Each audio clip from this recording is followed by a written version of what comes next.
Okay, let's go, big troop, let's go. Oh, that noise, Manuela. Come, Miguel, come, this big troop.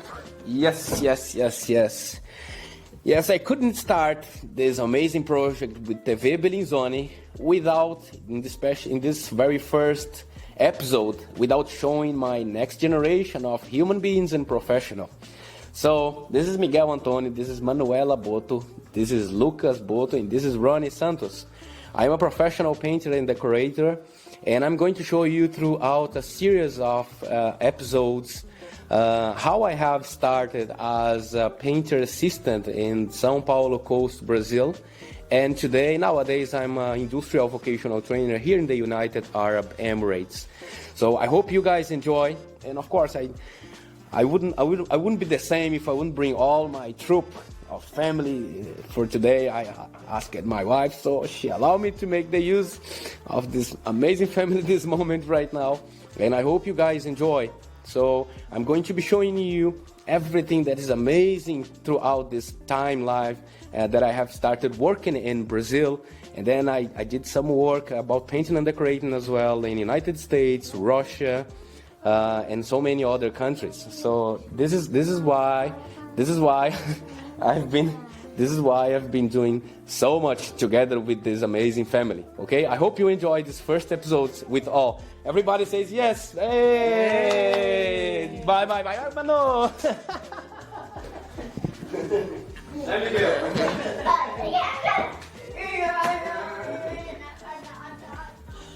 Hello, everyone. Welcome to this very first episode from Ronie Santos in the world. First of all, I would like to thank my greatest gratitude for TV Bellinzoni and all the managers, all the supportive people.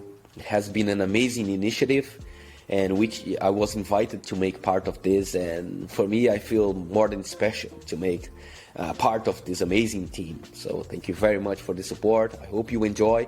We're doing this with great gratitude and a lot of effort. Time is the most precious thing we have right now, and I hope throughout some way that my life can become a motivational speech and way of living for your personal life and professional life too. And I believe that my life story in some steps could support people in the way of motivation that you can keep moving and you can reach your goals. I really hope that this is going to help and support you somehow. Talking about a bit of my life, personal and professional life, so my loved ones, my part of my family, and I couldn't start throughout another way. So both of, let's say, my parents in Brazil, they came from very simple families, and my father was used to be a builder, and he was used to bring me to the work sites to, filter sand, wet sand, which was crazy difficult. I hated this with all my powers. So that was my first contact with construction and building technologies, which I hated at most. And my mother was used to be a cleaner. She cleaned it for at least 45 years of her life, straightforward. She never had a paid leave. She never had any benefit from the government. We used to have a Brazilian workers card in Brazil that we used to say that we keep ourselves like employees secure when we sign this workers card. And she never got signed by an employer at all.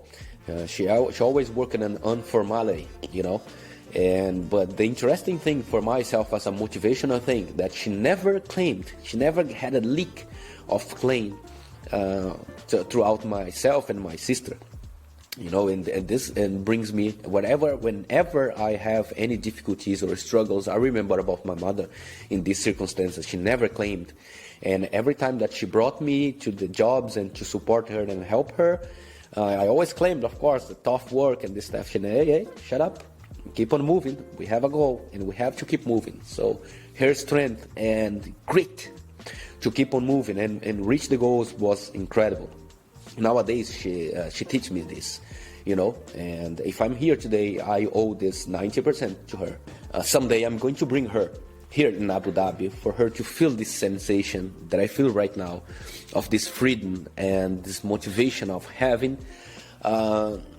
somehow reached a top, I mean, reach the success of being a professional, working in an institution that the country trusts me in a way that I can perform and form the next generation of professionals for the industry. It doesn't have a price; it has value, and definitely I brought this from my familyhood. It's something interesting to show about a bit of my life, myself as well. Let me try to show my hands to you. Let me see if the zoom will get. Yes, okay. See that my hands are very dry. Okay, it's very, very dry. The skin is very different. See, like old people, 70s, 80s, something like this. So I have this kind of hand and skin since I was 10 to 11 years old. Okay, and imagine at high school, at middle school, and with this kind of grandma hands in the skin. Was used to be called as the builder guy, as the bricklayer, as the guy with cement in the skin, and all this kind of thing. And for a person who's just reaching puberty and reaching teenage ages, wasn't easy at all. Nowadays they call this as bullying. But that moment, ideologically saying, was very difficult, was very tough moment. But they were talking about this so many times throughout my daily basis that I start getting curious about what is this construction that these people, these guys, these girls, these people say all the time. And then I got interested about construction and building somehow, because they say, oh, this guy works with cement construction and bricks and all this muds and buildings and this kind of thing. And I thought, okay, that must be something interesting in this. I have to use all this energy as a fuel to myself. And somehow this motivated me to become the professional towards construction and building that I am nowadays. Thank God I used this energy in a good way. Okay, talking about this circumstances, something interesting to relate here is that my first job, I worked when I was 11 years of age, 10 to 11 years of age. I wanted a bicycle. And of course, my parents were able to afford me a bicycle. And I wanted to work. And I went to work. With 11 years of age, I went to sell ice cream and juice for the beach in the summer season. And I worked for the whole season. And of course, I made it. I made the money. And I purchased the bicycle that I wanted so much, so bad in that time. So that was, let's say, my first professional achievement. And talking about that situation, I had another job which was mechanic assistant, field assistant. I worked 3 to 4 weeks and I never got paid. The garage just disappeared from night to day.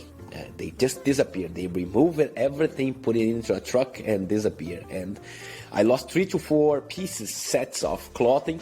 It was very difficult, very, very difficult, because it's a painful circumstance when we think about you work, and you don't get paid for this. It was really, really difficult. And then I worked as a pizza delivery guy. And at that time, it wasn't those backpacks, the backpacks that people put the pizzas and the things in the back. No. In my time, there was a bicycle, okay? And then I hold the thing in that side. That was the situation that I had in that moment. And there was a polyurethane tank, compartment and container. And I was used to bring the pizza in that situation. Let me see here. And it was great. I never lost one pizza. Never lost one pizza discs throughout the time. I was used to work on weekends. But I never lost a pizza. And I got delivered all of them by bicycle. Always by bicycle. One hand and always holding the thing in my side. I delivered all of them. I'm very proud of myself. And this business is very interesting, because when I became a professional painter, I came back to paint this business, especially the outside face of this business, which proudly I have the picture, which was amazing, nice to provide this in that moment. So I loved this very much. And then I had my very first opportunity to work with contact with painting. So there was a company, a very short company, and a group of these craft people, artist people. and they needed an assistant, and I went to work as an assistant. They were used to do all these craft jobs, you know, eucalyptus pieces of wood, mosaics, paints, cement pieces, resin fishes, and all these ropes, and from marine artistic things, mirrors, and so many cool stuff. And I felt myself, and I found myself. And I remember they gave me a piece of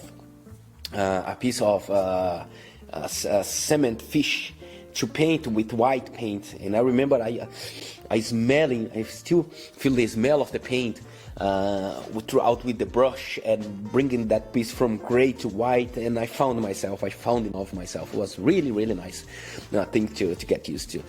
And talking about this, see how interesting, this tiny little, when I brought this just to, let me try to, when I look to paint brushes, you know, simple things like this, or paint rollers, let me see here, let me try to, okay, I think, sometimes, yes, okay, see, or a simple paint roller, when I look to these tools, or even a scraper, or any kind of tool like this, I feel myself amazed how believing in such a profession, which simple steps have brought me in a way that I have been helping change people's life. And this even makes me a bit emotional, because I wasn't expecting this. I wasn't to become a model or anything that I could sometimes hear from people that follows me, because they believe that things could change just throughout my life story. And I'm just a painter and decorator and a plasterer as well. But I feel amazed how simple things, when shared properly and towards supporting somebody else's life, has so much power with other people. And talking about this, my continuity of profession, when I worked for more than a year, and I've learned a lot of crafts, a lot of techniques, a lot of skills with Mr. Danny and Mrs. Rubia in their craft work and artist atelier, you know, garage, which made me believe in myself in a way that I could open my own short business. And I start displaying some artworks that I produced, some mirrors, some mosaics, and some tiny little things. And I exposed for 6 weeks. And I sold only one piece, which couldn't pay even a day of meal in the place. But the lesson that I took in that circumstance was that I should never give up.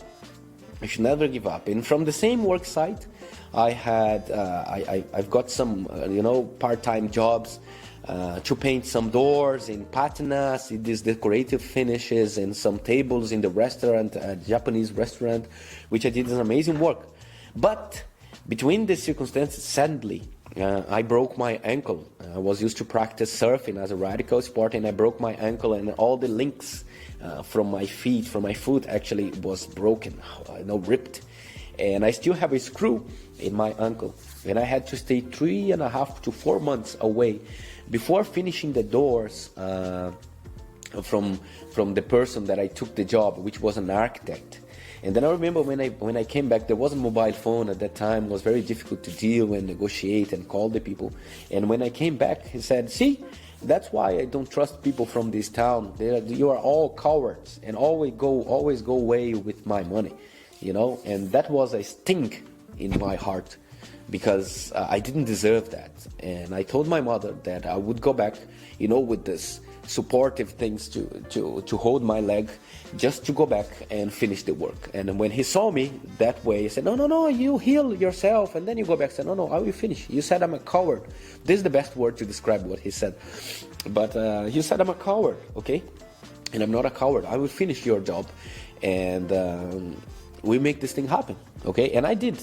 Proudly, I finished the job, and I deliver the thing. And throughout this life story as well, when I finished this, it was one of my greatest, I think was my first and biggest challenge, professional challenge in life ever after that situation. And between this time, also before, I was used to work with a painter, professional painter, and I was used to be his assistant, and I was used to work for 15 reais per day, which was supposed to be, I don't know, maybe $3 a day, around $3, $4 a day.